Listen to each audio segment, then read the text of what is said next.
Thanks again to our sponsors. We spent a lot of time, we started our day by talking about ways that we can grow Springfield. Our next mini session is focused on personal professional development, and it's titled Once Upon a Time in Springfield. We get to learn all about the power of storytelling and how to use storytelling to connect and persuade. We have two awesome guests here with us today. First, Logan Aguirre, president of 417 Magazine and the 2021 chair of the Springfield Area Chamber of Commerce, and Sarah Jenkins, senior copywriter for Mostly Serious. Please welcome me. Please welcome me. Yeah, thanks. Please join me in welcoming Sarah and Logan to the stage.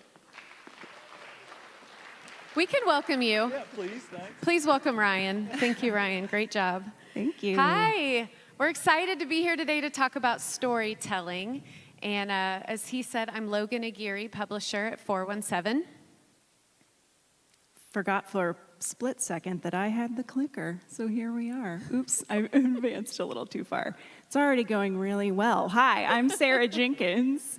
I am senior copywriter at Mostly Serious, and I'm going to be talking for the first half of our time on how to use stories to inspire. And I'm going to stand back here so I'm not awkwardly gazing at you. I'll just awkwardly gaze from back here. Okay. She'll be back. I'm going to be sharing 3 storytelling lessons from sketch comedy. Fully aware that trying to be funny here in the mid-afternoon, there's a lot of pressure, but I've kind of decided to let myself off the hook because I've recognized I will never be as funny as Sean Monday. He was killing it up here. You were here, you saw it. But I'm excited to be here and share these lessons with you. I'm going to start out with a quote, like a lot of good presentations do. This one comes from E.B. White.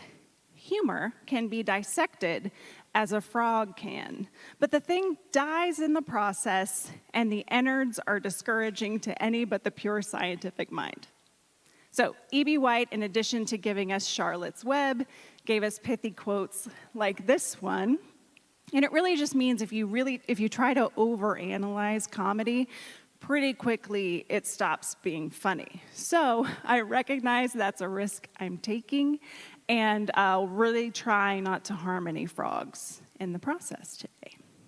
So as we talk about 3 lessons from sketch comedy, they'll be have a unique point of view, heighten the joke, and subvert expectations. Now I chose this photo because if you look very closely, there's a tiny person in a red sweatshirt, and that's me from a past taping at the Mystery Hour. So it shows I'm putting these sketch writing skills to good use. And even though today this crowd is not as packed as that one, it's wonderful to be back on the Galois stage and here with all of you, and all of you at home. Okay, let's get started. Our first storytelling lesson is have a unique point of view. Now, when we're working on a sketch for the Mystery Hour, we've learned that this one is really important, and it's one of the first things we ask about a sketch or a character is, what's their point of view? And that's important because when you have a strong point of view in a sketch or in a story, it helps the audience to follow along and understand where you're going. So they're never confused, they're along for the ride with you. It also just simply helps with writing jokes, because you can ask questions like, what would this character do in this situation? Or what would they say? What do they like? What do they dislike? And thirdly, it makes sure that you are having an original take, that you're not at the risk of making the same exact joke of someone else, which is kind of the nightmare of a comedian, if you've chosen a point of view that is unique enough. So we're going to see examples of point of view in action through a couple of sketches from equally famous and well-known comedy shows, I would say. The first one from the Mystery Hour, you might have seen Instagram Husband. Now for this sketch, we started with the simple premise that people sure take a lot of photos and selfies on Instagram. That's something that everyone can agree, might have observed and thought was true. But it became unique and something that people thought was funny once we found the point of view of, what about the people who are taking the photos? What's their side of the story? So once we did that, we were able to build jokes and find the humor, and people seemed to like it.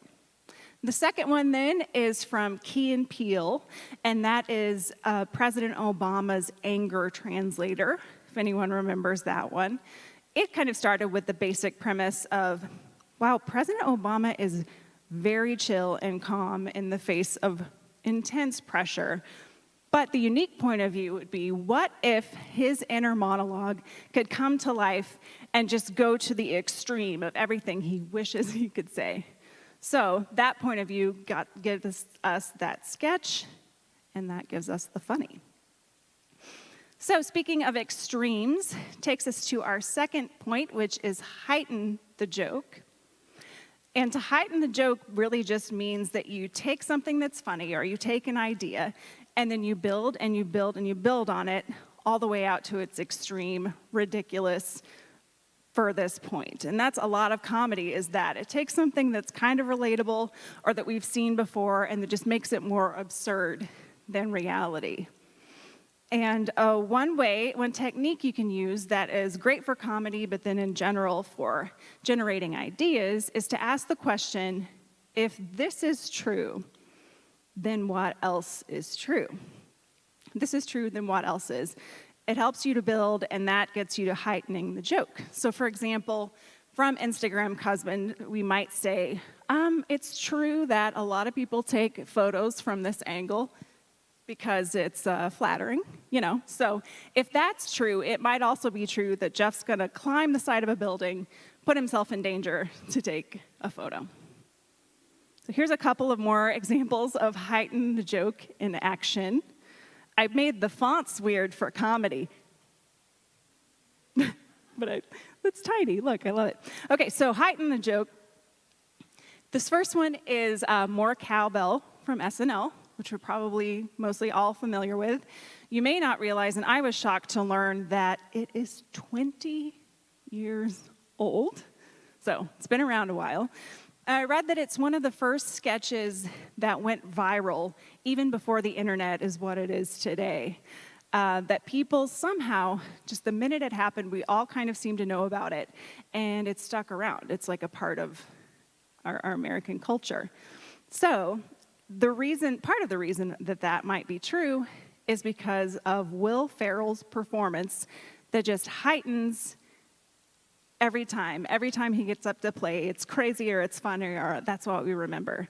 They probably began with a basic premise like that song, when you listen to it, there's an awful lot of cowbell. But then from that, they took that, and if that's true, what else might be true? And that is Will Ferrell just heightening that joke. Then the second one is from Portlandia. If you remember from a few years ago, put a bird on it. And that was based on the premise that hipsters like cute things, and we'll put cute things on cute things. So in this sketch, they're in a shop, and they just decide to put a bird on everything, from purses to mugs to, as you can see in the image, toast.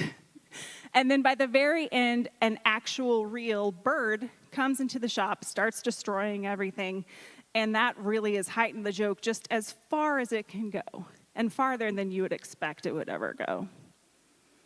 So that leads to our third storytelling tactic, which is subvert expectations.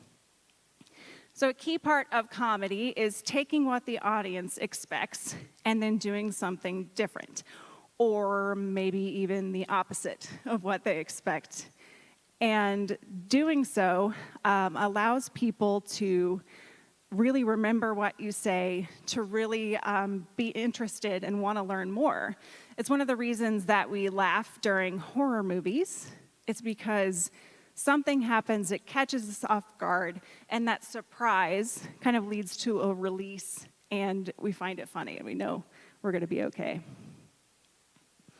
So 2 ways that subvert expectations come to life are another couple of SNL sketches. If we all remember Matt Foley, motivational speaker.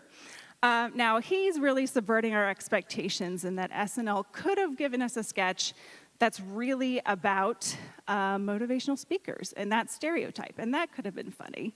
But instead, they take everything we might expect about motivational speakers and just do the complete opposite. So he's awkward, he's loud, he's threatening, he's not very successful. As we know, he lives in a van down by the river. Thank you! You didn't let me down. So because of that, it is the heightening the joke of Chris Farley, left my brain for a minute, his performance, but it's also the fact that it's totally taking away our expectations and doing something new and different. This final one then is one of my favorites, Kristen Wiig, and it's from the sketch about the Lawrence Welk Show. They introduce all of these sisters in their lovely dresses who are pristine and very 50s and beautiful, and then once they've set up those expectations, along comes Denise, and she just changes everything with her tiny hands. She likes bubbles too, right? So we've had a quick comedy lesson. Now that we've done that, I'm going to take a moment to illustrate how these storytelling elements could come to life through a project I was a part of called SGFing Vote. Now, this came about in April 2017, around that election, and it was an effort to get more young professionals like yourselves and like me to care about elections, not just every 4 years, but anytime there's an opportunity to vote, we need to get out to the polls because local elections matter and the midterms matter. So we try to do something about that. And it began with a tweet from the network, if you can believe. We found the stat that the average voter in April elections in Greene County was 68 years old. The network tweeted this from some research the chamber had done, and then the news leader wrote an article, and a coworker of mine posted the article, and that is how it found its way to us in deciding, wow, that is unbelievable. We should do something about that. So we did. Now, the stat alone is convincing. It's kind of powerful. It got us to want to act. So we could have just shared this or retweeted it with like the word "this" as the only caption, as people do to try to make a point. We also could have just made a meme and shared that. But we didn't, and it's probably for the best. It's not the best meme. You're very polite. We also, given just the name and the hashtag alone, that got us some attention. The name SGFing Vote was a little provocative. Local news wouldn't say it out loud. They would let me. And then people also, we were so excited to see, really embraced the hashtag to share their sticker selfies after voting. And I like the one person who's sharing their bevy. They're really on the right side, really supporting America and celebrating it. Have to love that. So we had a name, we had a stat, we had a community of people who were interested and wanted to get on board. But it really started to take off when we had a story. So this is our story. This is Brenda. She graduated before you were born, but she's a good neighbor and she votes. And so should you.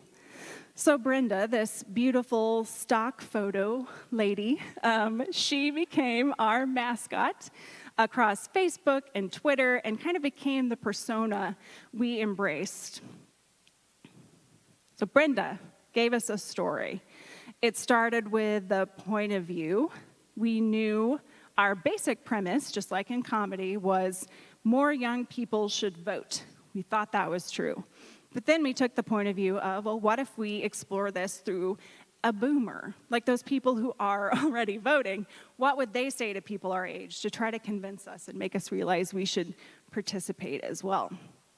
So then we heightened it by starting a Twitter account for Brenda to share different articles about voting, to respond to people who are talking about it. Because if it's true that she cares about America and cares about voting, it might also be true that she wants to encourage people our age to get involved.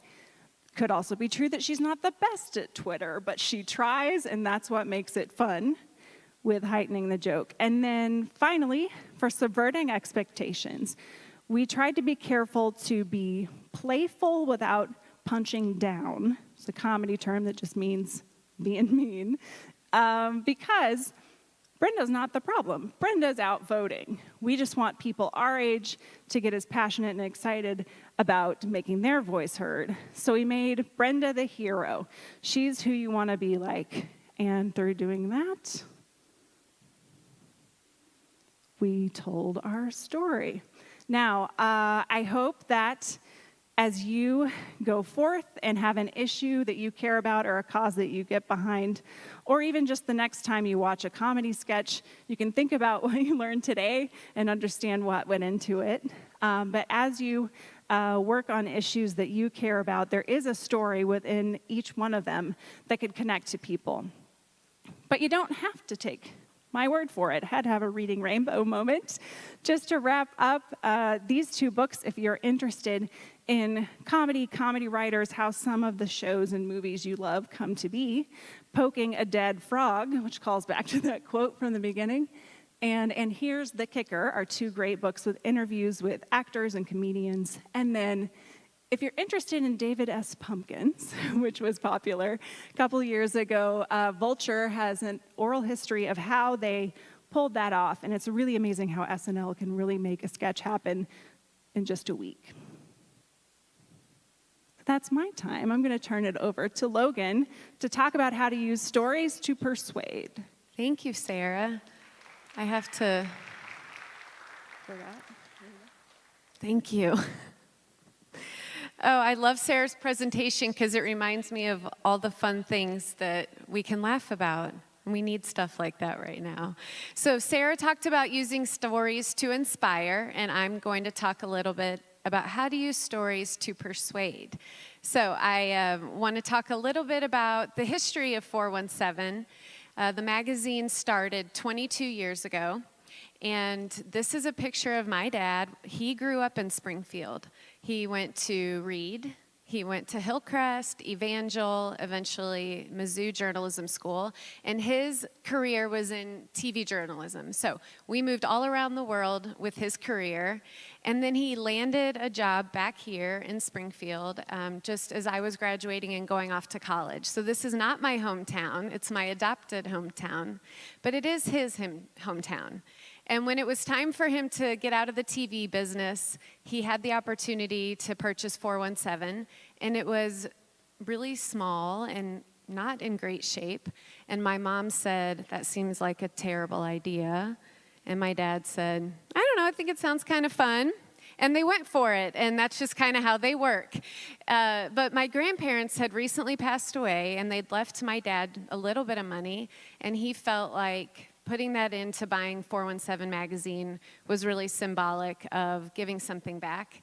And he calls every issue of 417 that it's like writing a love letter to my hometown.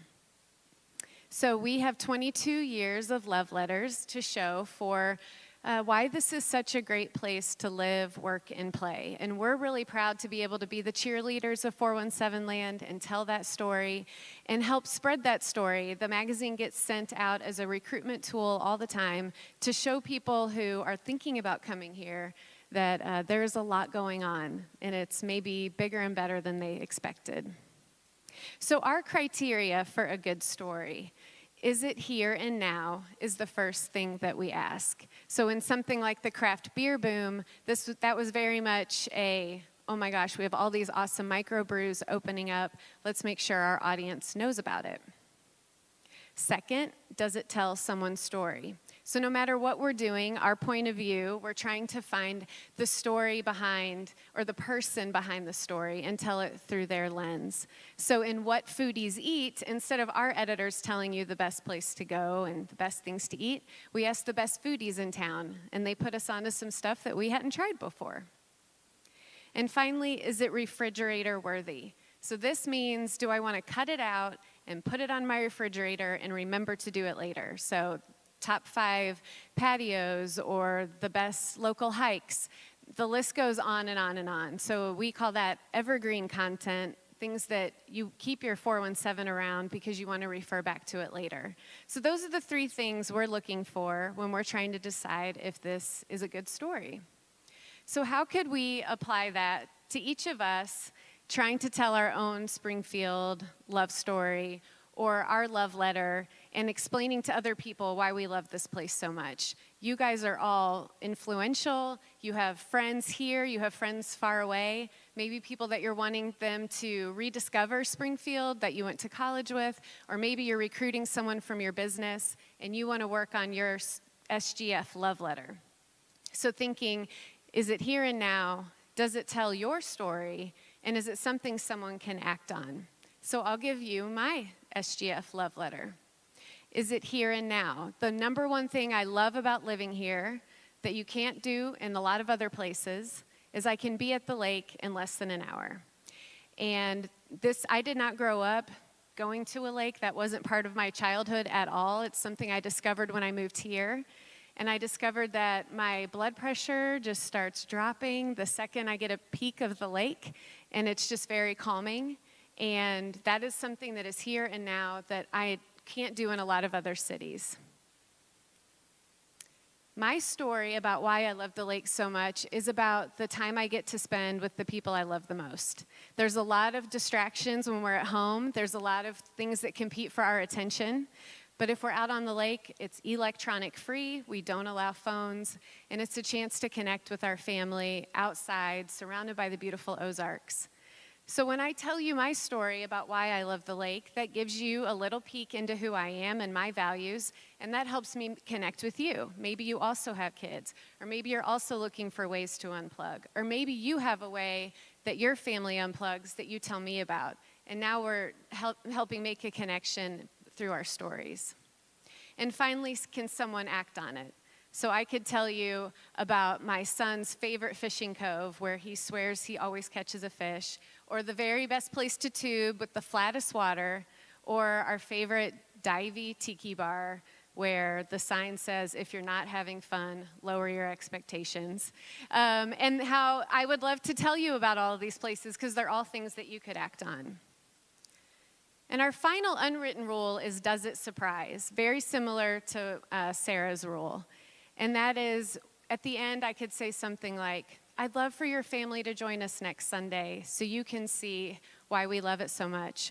Or, I really hope you check out the lake and let me know when you're going. I'll text you all the best places to go so that you can enjoy it the way we enjoy it. So those are some ideas on how you could create your own SGF love letter to help persuade someone to see Springfield through the lens that you see it through. So, in conclusion, from sketch comedy. Yes, we've learned that good stories and good ideas can have a unique point of view. They can heighten the joke and really build on it, and also subvert expectations, find a way to surprise. So very similar to telling a story in a magazine or your own personal story, make it here and now, tell your story or someone else's, make it actionable, and if you can make it surprise, even better. So we hope you're ready to inspire and persuade, whether it's a community issue like Sarah referred to, or just telling your own personal story. We hope you've given you a couple things to think about. The end. Like any good story. Thank you.